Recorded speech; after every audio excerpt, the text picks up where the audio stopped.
Hello, MBA hopefuls. We are live on MBA Waves, the weekly vidcast every single Tuesday talking all things business and education. And we often welcome top business schools to join us for a featured episode. And I'm super excited today to have Cambridge Judge Business School with us today.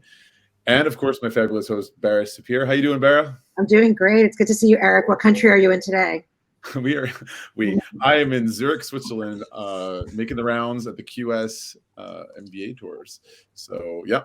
And so, as I said, today we have Cambridge Judge with us, and I want to go around the room and introduce everyone. But first, I want to mention that one of the panelists today, Annwen G, is also a contributing editor for this book. This is like the playbook to have if you're looking at MBAs in the UK. And I want to thank Annwen again for participating. That was awesome. Annwen, do you want to start off by introducing yourself? Yeah, absolutely, Eric. As always, a pleasure to work with you. My name's Annwen G. I'm acting head of admissions and recruitment at Cambridge Judge Business School. I've worked in the admissions and recruitment team for just over 4 years now. In my previous life, I worked in Edinburgh in undergraduate admissions, and prior to that in the wedding and event sales industry. So that seems a long time ago now. But again, delighted to be here, Eric. Thanks, Annwen. And so you pretty much represent the entry point for Cambridge Judge. And I think another important role that we're fortunate to have with us tonight is the exit point, which is the career services team. So Sadia, take it away. Hi, everyone. I'm Sadia Cuthbert, head of careers at CJBS at Cambridge Judge. And not just the exit point, but we have alumni engagement as well, which carries on much later as well. So continual, it seems, since the exit. Yes, so really excited to be here. I've been at the business school myself for about 12 years in different roles. Really love the place, love the environment here, etc. And prior to that, I was a stockbroker in London, and prior to that, a consultant in development. So sort of been through the walks of different careers, and I feel it's a culmination right now. Sounds like you've had a lot of good experiences and very well positioned to help people coming from Cambridge Judge to find their next step in their career. And speaking of alumni, we are also fortunate to have with us Daniil, who has just graduated, and he looks very happy about it. Congratulations and welcome to MBA Waves, by the way. You know, like looking happy, I think is my general attitude to the life. So like, yes. I graduated literally about, I think, 6 weeks ago, and I'm still in Cambridge. As you might see, you can see the beautiful building behind myself, and I think this is one of the distinctions of Cambridge above many others, but still. Yes, my experience is in tech entrepreneurship. As you might hear from my lovely accent, I'm Russian. And even last year, I was the only one Russian within a cohort, which is, I think, very rare, because I know this year they have at least 4. And I was in tech entrepreneurship my whole career, over 8 years. And this is why I'm actually stayed in Cambridge, because Cambridge is an awesome place for tech entrepreneurs. This is why I'm living here and still pursuing my entrepreneurial path. So I don't know if he's happy because his course is over. All the hard work has been put I'm to bed. actually sad. I didn't notice how it actually ran. Like really, time moves so fast when you are within the process. Yeah, goes quickly. Barry, you want to take it away? You want me to jump in first? Well, I'm just, I'm excited to meet all of you. It's wonderful to have you on with us. And I would love to know what's new and exciting at Cambridge University, specifically at Judge Business School. If I could jump in there, Bara, that is okay. I think it's a really exciting time for the business school at Cambridge. One of the things that we're all really excited about, and I'm sure a lot of people are already aware, is we actually have a new dean, Mauro, who joined us in September 2021. And Mauro brings a wealth of experience and is already working on building on initiatives and building on what the previous dean, Christoph Loch, and his predecessors did. So first up, we're really excited about that. And actually, if you've been keeping an eye on our events, you'll have seen that Mauro has actually been hosting a lot of lifelong learning events, which we are launching. Recently, he was in Dubai, and he's in New York later this month. So again, that's a really good thing for the community, alumni. And again, if you want to find out more, you can certainly refer to our website, and I'll sort of pass a link to that, and we'll be able to link you to that later. For the MBA itself, every couple of years, we go through a program review. We have a number of projects throughout the year, and in the final term, you're actually able to take an individual project. One of the individual projects which we're now allowed to offer for September 2023 is an international business study trip, which is a really great global offering. There'll be a lot more about that in the coming weeks, which you'll be able to find out more about. We'll have a lot more information on our website, so we're really excited about that as well. And I think purely from an MBA sort of perspective and admissions, from our side, this year we've had a really great year for female representation. We've got 47% female representatives in our current class, which we're definitely excited about. And I think that's really good. Yes, we are usually in the 40th%, but to be closer to 50% is brilliant. And hopefully we can see that in the coming years as well. I think that's just really, really exciting to have such a strong cohort of women, and really fantastic women joining us this year again. And again, one other element I'd like to add is also a little bit more of a focus on ESG for this year and the next. We're looking at lots more work and electives, etc., being accommodated within the MBA program itself, and actually across the school as well with other programs. Okay, thank you both for those answers. And it's really exciting about the growing population of female representation in the business school. I wanted to ask a little bit more broadly speaking with the MBA, what are some of the standout unique features of the Cambridge Judge MBA program? Do you want me to go for that, or do you want to talk about it? I don't mind you go for a bit if you want, as I can jump in, Sadia, either way. So, well, the way and then of course Danny is here as well with first-hand experience, but really it's a one-year MBA. That's kind of critical to all markets. It's a September to September program, very entrepreneurial, which is why we have people like Danny as well joining us. We're right in the middle of this Silicon Fen, so to speak, where we have surrounded by companies, surrounded by people who are angel investors, etc. And there's a certain definite hum of entrepreneurial activity going on all the time. It's also a program which is very deep in experiential learning. So we offer many opportunities across the year for students to engage with companies and work. And we have the Cambridge Venture Project in the beginning, Global Consulting Project, and then again, internships and work placements, etc. It's extraordinarily collaborative. But I'll stop there and let my colleagues and Danny speak for himself. What did you think, Danny? I think on my end, in addition to many benefits of our program, the first thing that came into my mind is actually the size of the class. Because like it is only 1 year program, so it's not a lot of time. Like someone thinks that 12 months is a lot, but in fact it is not.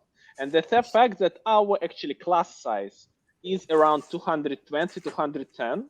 It's an ideal class size. I can say it on my behalf, to meet within the year with no rush and have not superficial conversations with at least a half of the class.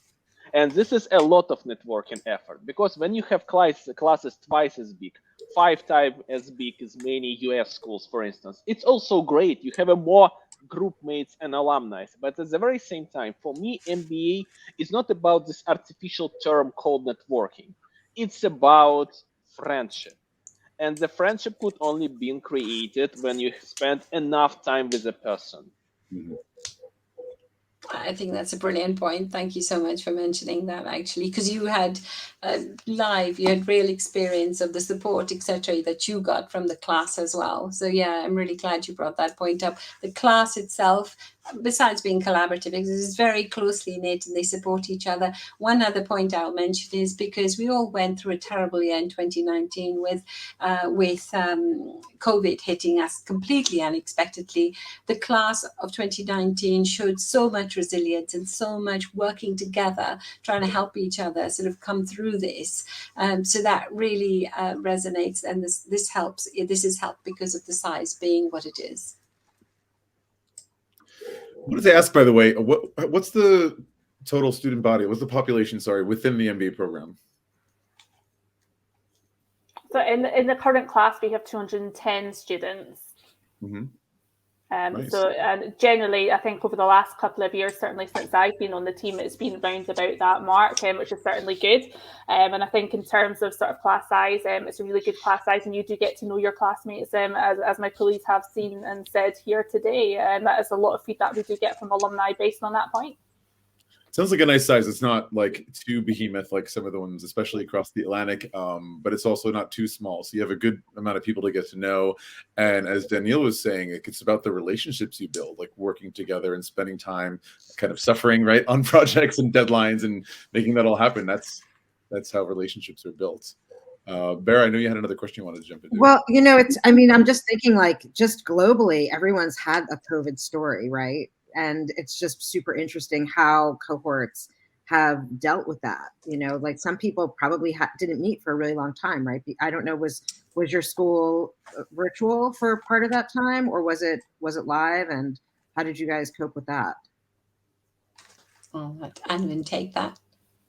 No, absolutely. So, yeah, COVID was an interesting time. It was for everybody, and I think there was a lot of learning through those couple of years that we experienced that, both from sort of the business school side and the class cohort. And I always say to people that I was speaking to, certainly at the time, I was like, it is actually a really good time to be in business school, to be in education, because when you come out the other side, you're going to experience a fantastic journey and be able to deal with all these sort of, I don't want to say new and interesting pressures, but challenges, and you're at the forefront of the education with people that have dealt with that and done that on a daily basis. So your actual learning for the programme has certainly been really strong. But in terms of the class itself, so yes, we did have to sort of look at doing things a different way throughout the main COVID years. But now we're pleased to say we're certainly back to the in-person in teaching. We've got the classes, we've got everyone on site. I think the world is evolving, business schools are evolving, the way that classes work are evolving. So we're just always on point to be able to adapt as needed. I don't know, sort of from the career side, if you want to add anything to that, Sadia. So, I mean, I've noticed that the last couple of years, we've been doing all this face-to-face activity with the students, certainly in terms of teaching. Of course, we've learned a lot about online teaching as well, which is happening at the same time. But this year, we've gone back to what was the closest pre-COVID time. So we're working with 4 streams, etc., rather than having to have very small groups of students and then having to teach them because of COVID restrictions.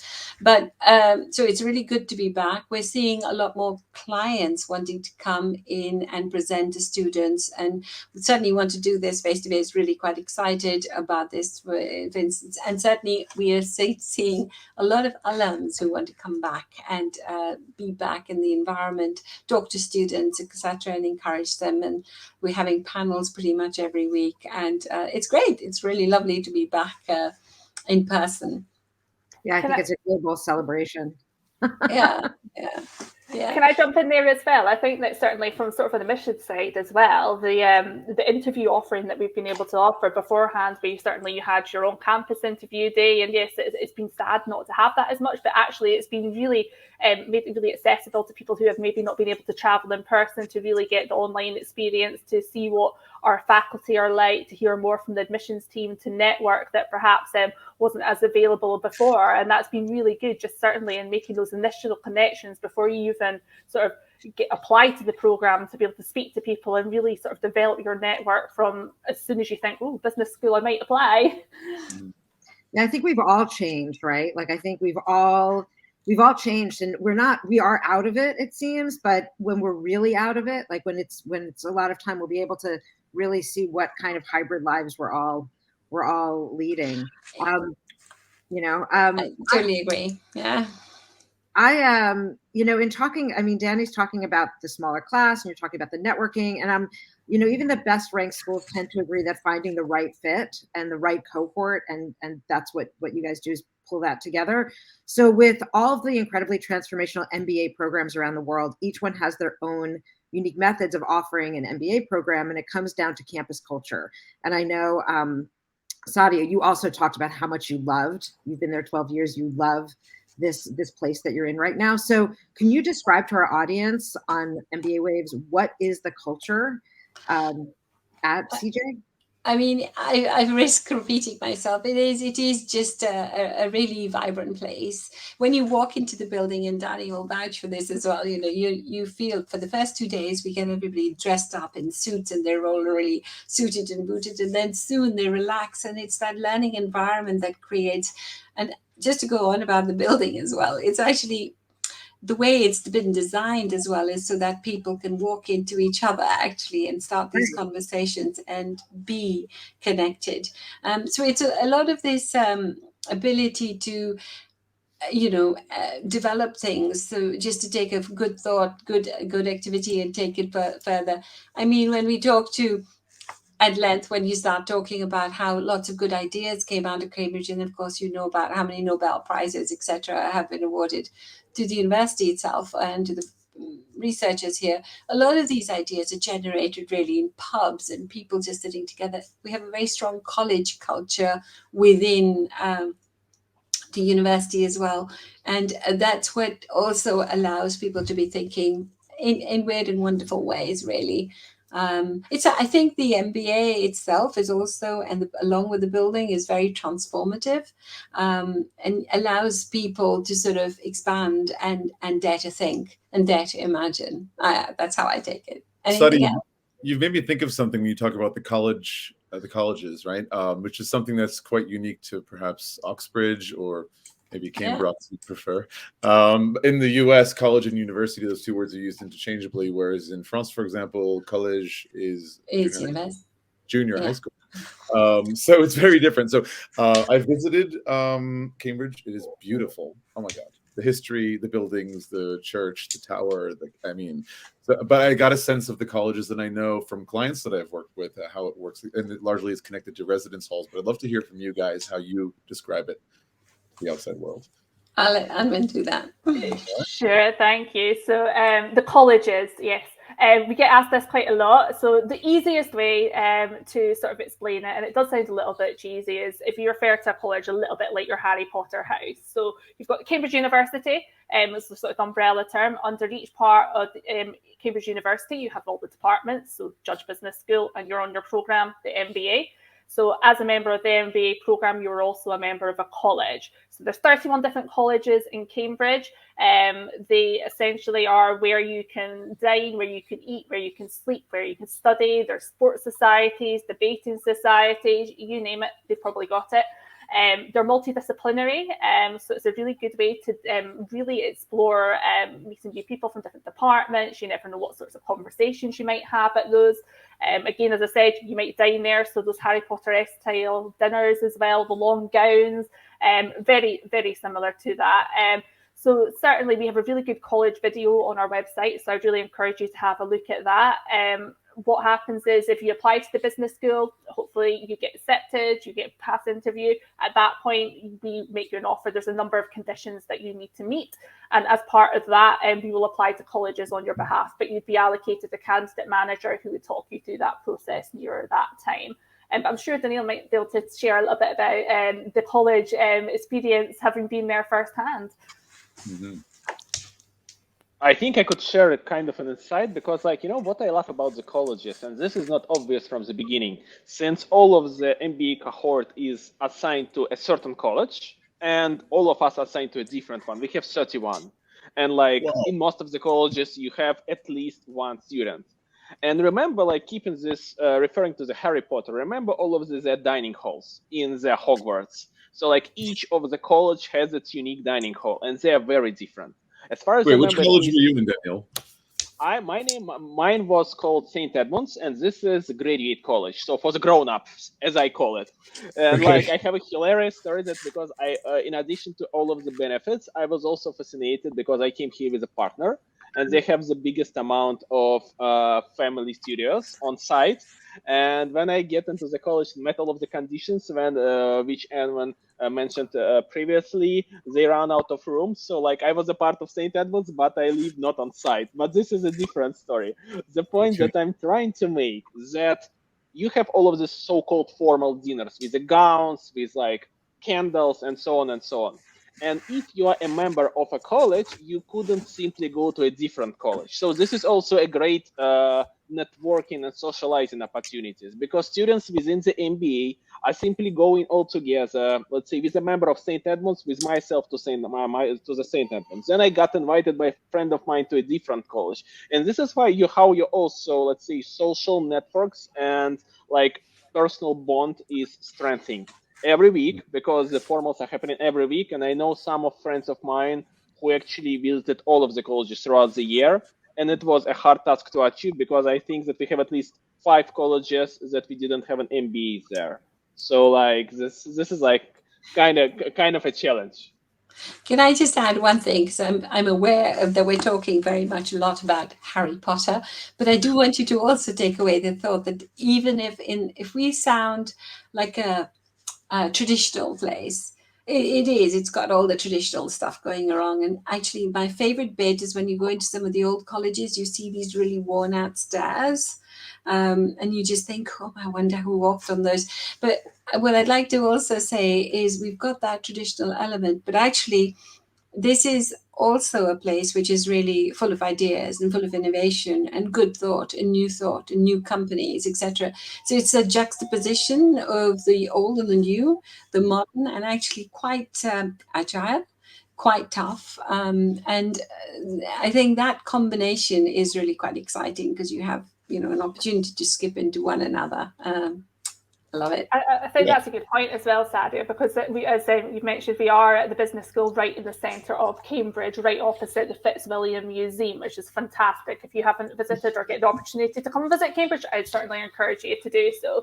But as well as that, as you mentioned, you've got Silicon Fen on your doorstep, so there's a lot of tech companies, a lot of really exciting things to get involved with. And actually, that leads quite nicely to mention that when you're in your first term, one of the first projects is your Cambridge Venture project. So you could very well be working one of these exciting startups or SMEs in the local area from sort of as early as sort of day sort of 2, 3, or maybe a bit further on than that. But for me, that's something really exciting as well that it's hard to miss out on, I think. It sounds like it's a big someone who's been there. I can definitely say, oh, sorry, Bara. I'll flip back to you in a second. Someone who's been there before, I can say it is absolutely worth the visit. First of all, it's only I want to say it's an hour and a bit, hour and 20. 45 minutes. There you go. But not so far from London. So when it comes to obviously going on job interviews and doing events, networking and so forth with alumni, I mean, it's super convenient, but it does have that rich history and that tradition. But also part of the history and tradition of Cambridge is innovation and ideas, because it always has been. So I think that it has that nice mix. And what Daniil was saying about the colleges is super interesting, because although you have a cohort of 200 something people, breaking it up into the 31 colleges has your first circle, your kind of family, and then you have the larger circle that is the entire batch. And I think that's a nice way to split your time, and the intercollegiate sports and other clubs and association opportunities you have also builds relationships across colleges. And everybody wants to come and row. And and everybody has to have a go at rowing. I had no interest in rowing before I came to campus. I was like, I actually want to do this. But you guys mentioned a couple of times silicon something. I didn't even get the second word. Fen. Yeah. Fen. And fen is really the word for fen is really it's a moggy, isn't it? It's a water drenched area. Okay, like a swamp.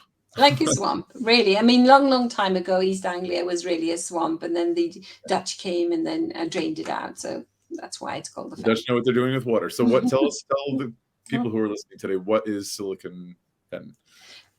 Well, just to say, I mean, we're obviously doing a play on words with Silicon Valley, and we're very flat over here, which is geographically an not interesting place.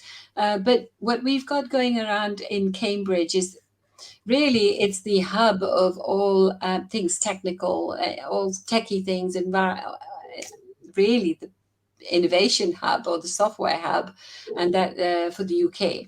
And certainly that's how it's been for so many years. Now other pockets are growing. It all kicked off many years ago with the Cambridge phenomenon, which actually was a result of the university. Was essentially spun out of the university. All these companies that were coming out of the university started to form their own organizations, companies, etc. And there's a cluster of companies that started to get together, and some of them, and actually quite a lot of them in the beginning, were around printing. And printing is fantastic if you think about it, about the impact that printing happens, etc. And then circuit boards and RFIDs, etc. So you can, and now bioscience is really, really big around in Cambridge, which is also meant, and of course these companies sprung up because we have a lot of good talent. We have a lot of good researchers in Cambridge, and there's a good easy pickings for companies. But because of that, that's now grown, and now we have a lot of big tech companies. We've got the company Arm. I'm sure you've heard of Arm, which has produced these or got the patents for the circuits that actually go into pretty much all phones that exist within Cambridge. And we've now got Microsoft Research and Google and Amazon, etc., setting up their offices here as well. But there's a lot going on. No, thank you for explaining this, Sadia, because I think a lot of people might not realize that there is this phenomenon there, right, in the back door of Cambridge. And, as you said, it sounds like thanks to the amount of talent that the university has produced over the years, it's been a draw for them to set up shop there, which creates a kind of direct pipeline for employment, especially in tech. Bara, I feel like I might have cut you off before. Were you going to say something? Well, I'm just thinking that it's just a really huge arc, right? It's like tradition into technology. And Danny, you were technology and entrepreneurship, correct? Is that what you said that you were studying? Absolutely right. So I was trained as an engineer, so I was a coder initially, but eventually got into the entrepreneurial and startups field. So raised 7.5 million for different startups to date. And by the way, I think very interesting point about the Cambridge, because I did my research when I applied to Cambridge, as I think any proper admit an applicant. In fact, Cambridge is the second largest startup ecosystem in the world after Silicon Valley. So Cambridge Fan is the second largest. And in addition to all of those big names like ARM, as Sadia mentioned, or for instance, Raspberry Pi, these microcomputers that do it yourself stuff, it is also located and headquartered in Cambridge. Or for instance, I did my global consulting project, but I think we discuss it later, in the biggest deep tech fund founded by the MBA Cambridge grad of 2001, and it's also located in Cambridge. So like, it is really hard to understand up until you are that this is a really not a birthplace, but definitely one of the most important places in the world in terms of the innovation. And since the Cambridge is literally a small village to some extent, it's only 100K population, everything is close to each other. So it's like London, I think in terms of money, more deals are made in London, but London is huge. But here, everything, I do 10,000 steps a day simply because I walk a lot. So like, it's not even an effort. And I think I love about this. So like, we are discussing that university, business school, but I think CT adds a lot to the general impression and the vibe of your studying here as well. Thanks, Daniil. Thanks for sharing all of that. I wanted to come back to admissions. We got into a lot of really interesting and juicy topics here already, but Annwen was mentioning a few things about admissions before. So I wanted to come back to that so people who are listening know how they can get in, because all of this sounds fantastic. And I'm sure people are like, I really want to apply to Cambridge now. That said, like, what should candidates or applicants expect? Like, what are some suggestions? Definitely want to hear from Annwen and perhaps Daniil from his experience, suggestions that you'd like to offer in terms of being a great applicant for Cambridge Judge. Thanks. Really good question. Again, I think before even sort of talking about the admissions side, it's do your research. The fact that there's listeners here today, you're making those first steps, and that is so important to really sort of start exploring business schools, thinking about what your next steps are. Is it right for you? It's a huge investment, and you're going to want to make sure it's the right step for you. And it's also a really good opportunity to learn more about the ethos of the school, maybe what you can bring to the school, and how that particular MBA at that school is going to help you moving forward in your career journey and helping you to own your own career. From that point, in terms of what we are looking for, I'd say, as I said, make sure you've done your research. It does come across in your application, but really approach the application as a number of different steps and really enjoy the process. It might seem a little bit daunting at first, but actually if you break it down into smaller individual parts, it's actually a lot more sort of less daunting. So again, look at the admissions requirements, the first steps. And one of the things, we read a lot of applications every single year, myself and the rest of the team. And one of the things that I'd say to you is the amount of times that we read applications and there's elements of the application missing, bits and pieces that haven't been uploaded, or perhaps you've forgotten to put a career gap on your application. All these tiny little elements actually might make your application more competitive. So if you've got additional information sections in your application, then please tell us more. It's your opportunity to really sort of sell more about what you've been doing, highlight any missing gaps, help us learn more about you. And if you've ever heard me speak before, you'll probably hear me harp on and on and about seeing the 3D person jump out the page. So yes, we do look at all the elements of the application. Yes, we do look at the GMAT, the GRE, we look at your essays, but actually it's really good to know more about you, who you are as a person. And as I said, we do read a lot of applications, so those little bits of information are certainly going to sort of help you stand out and make us be able to sort of learn more about what your objectives are.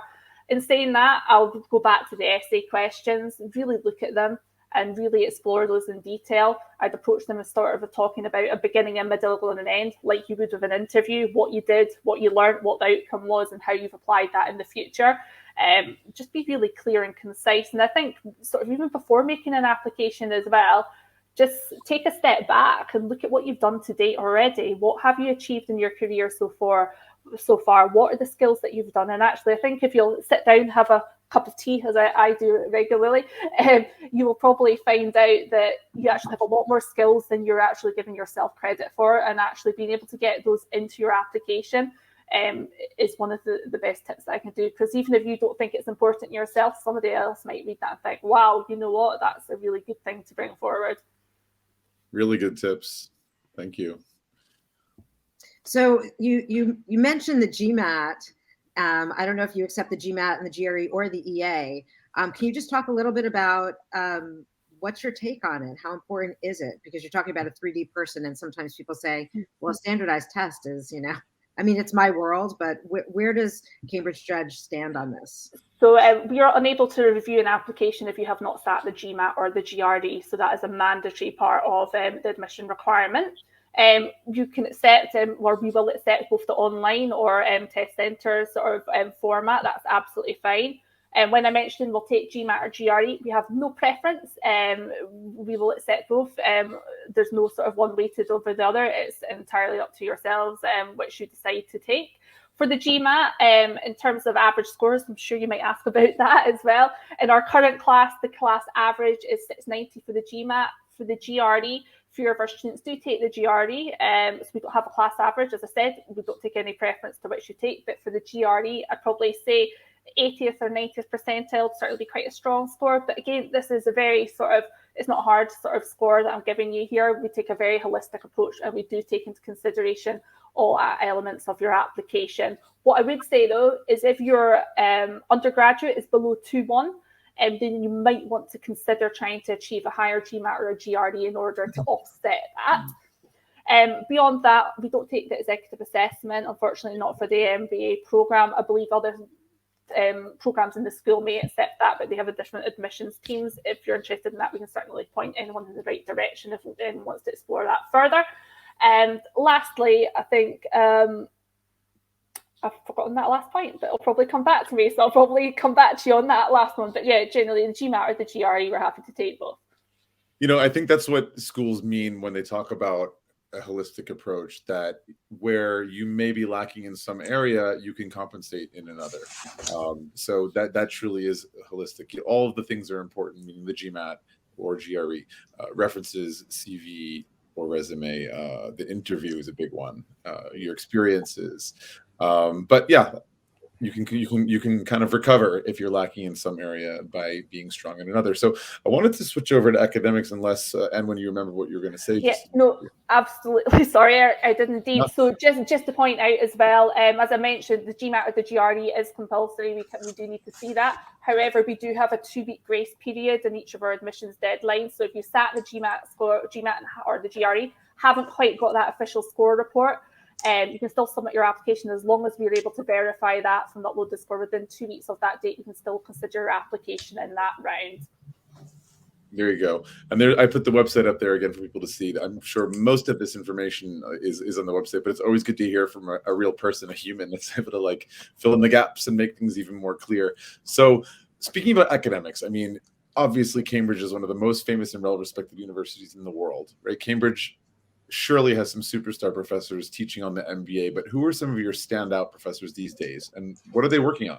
What makes them so great?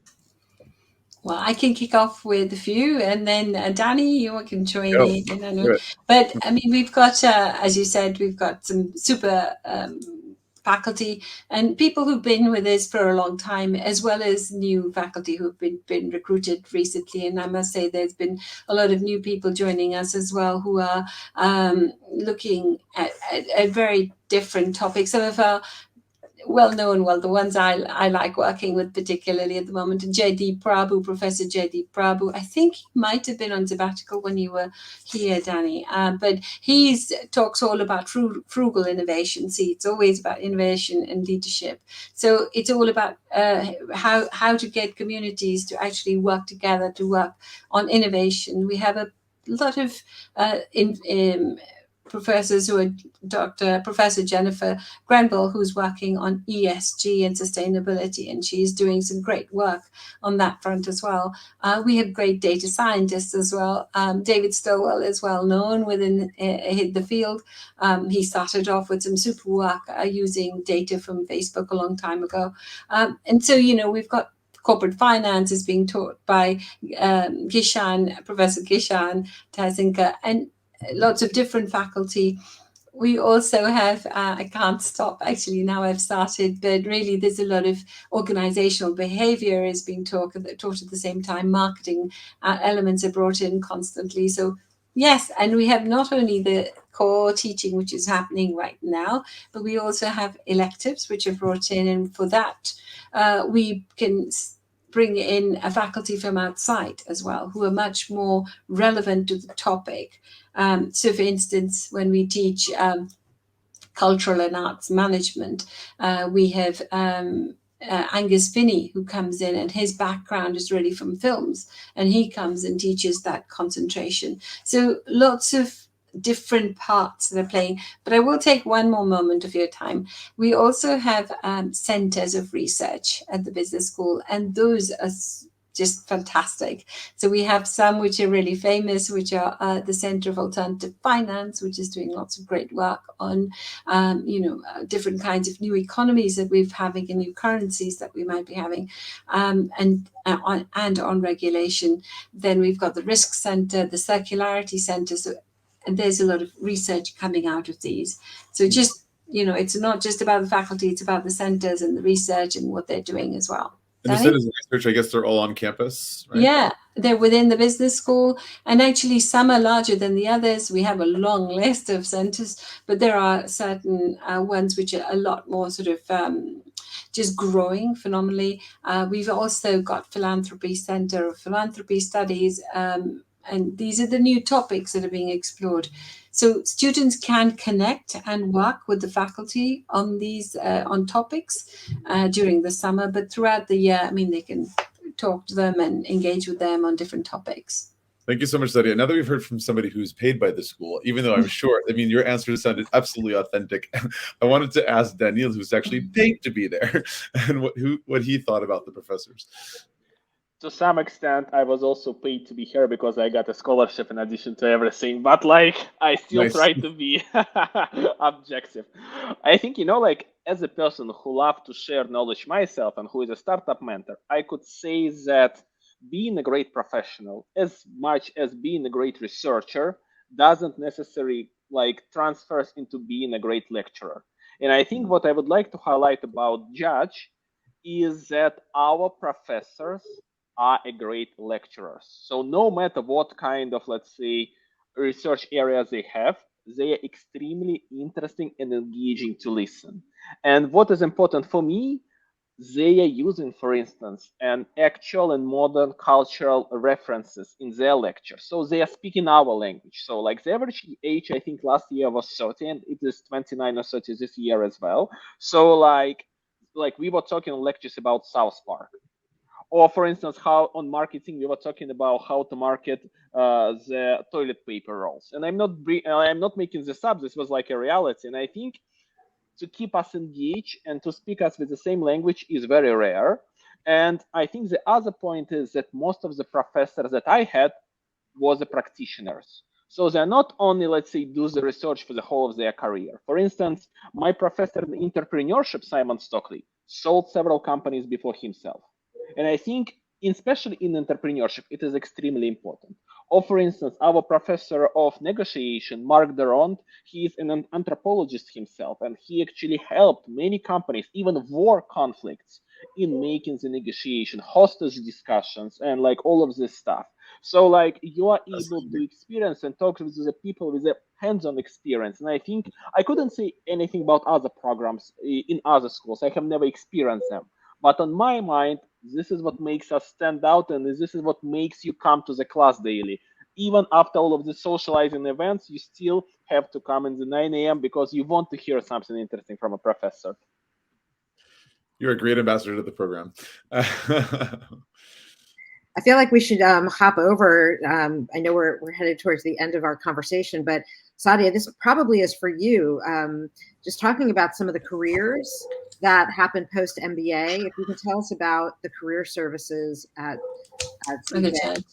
Yeah. So CJBS. So we have yes, we work with the cohort throughout the year. We start really early. I think that you might be finding that many business schools are having to start a bit early, but we actually start. So the class starts in September itself, but actually we start working with the students sometimes in May or a bit earlier as well, starting to understand, getting to know them. And that's the element that I want to focus on as well, because of the class size, we can actually engage with them at a much more direct level. So we try and understand the students from the values, their strengths point of view, but actually we would like the students to understand their values and their strengths, and then to come up with ideas of which direction they want to go in. We try, of course, the opportunities are available for them to apply to whichever direction. We try and encourage them to sort of not follow other people's paths and to follow their own instincts. What I love about it is the fact that at the end of the year, when you begin, everybody wants to be consultant, a tech person, or finance and investment banking. But the interesting journey actually happens is during the year. It's those squiggly careers we talk about, or actually the squiggly routes to careers. People decide, oh, actually, I've come across this. This sounds really interesting. I actually abandon this idea, go to this.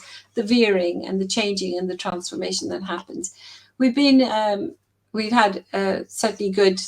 I mentioned 2019. After 2019, that was a slump year.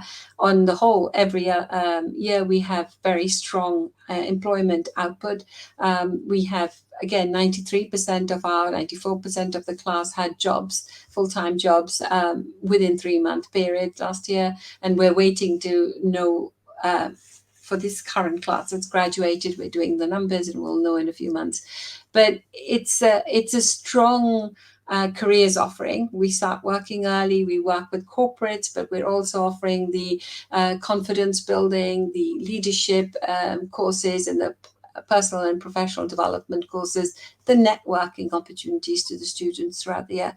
And I think that's what helps us know our students and for them to have the confidence in us as well as a service.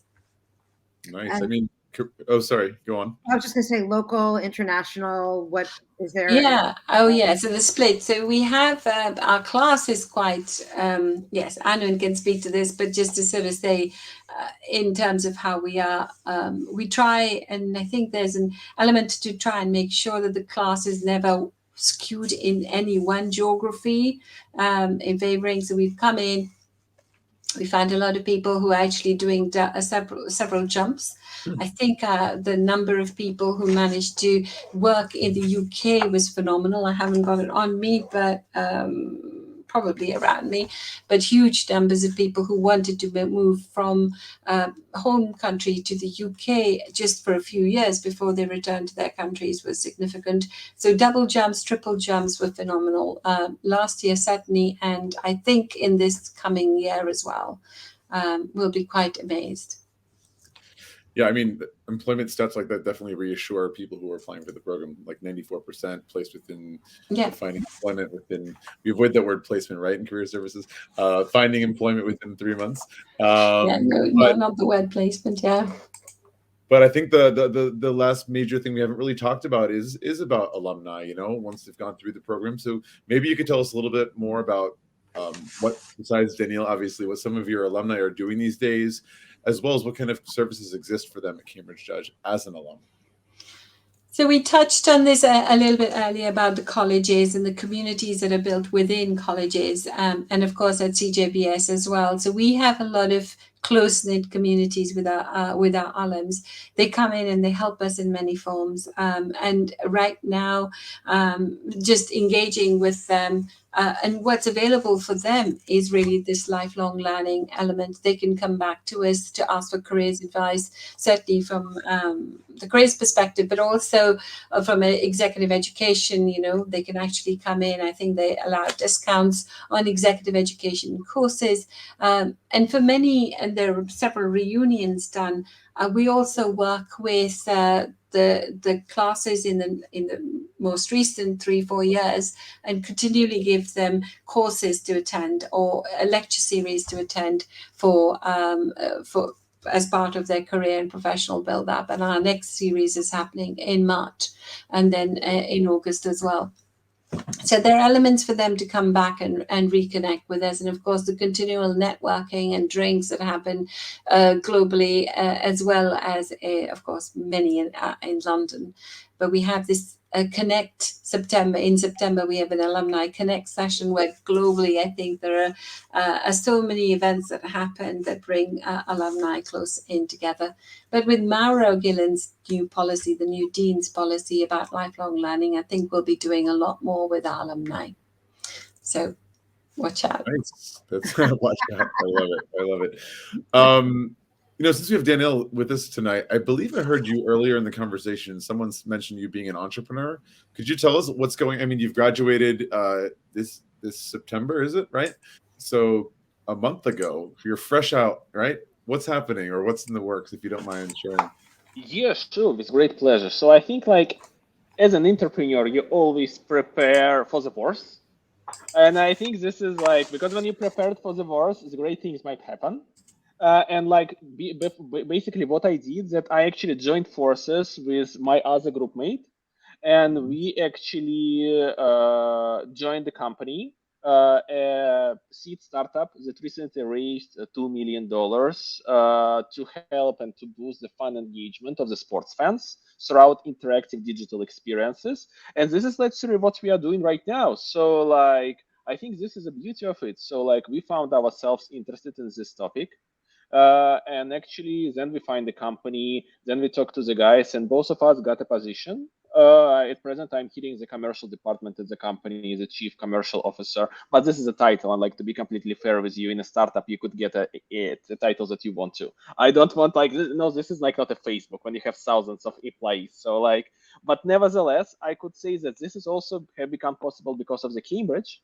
Because I think what we didn't mention is that I think in MBA in general, especially in Cambridge, is a key that could open almost any door in terms of the alumni, in terms of the future employees, but it is only a student who defines which door to open. Like, you know, I remember like yesterday, I think in our first term, we got a lecture on, I think, organizational behavior, and the professor asked us, like, guys, how many MBA programs do you think are running right now at Judge?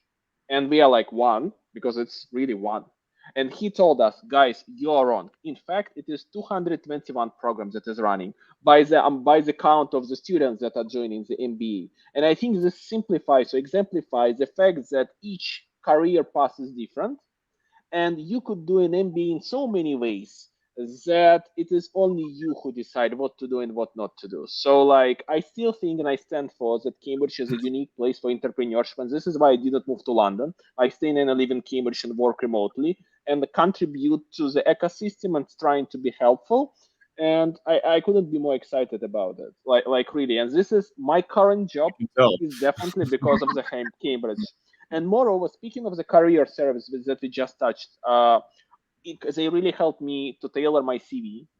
They really helped me with some sort of, I couldn't say mental issues, but uncertainty that I have when there are so many opportunities presented in front of you and you are simply like frozen, like really, like so many things. So like to untie myself. So like really, you know, if you ask me personally as an alum and who, let's say, already finished the program, what is the main thing about Cambridge is that here are humans, personalities, not functions.